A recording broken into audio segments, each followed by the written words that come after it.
గాలివానలో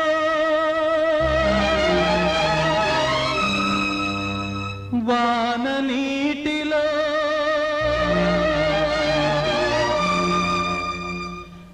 గాలివానలో వాన నీటిలో పడవ ప్రయాణం తీరమెక్కడో గమ్యమేమిటో తెలియదు పాపం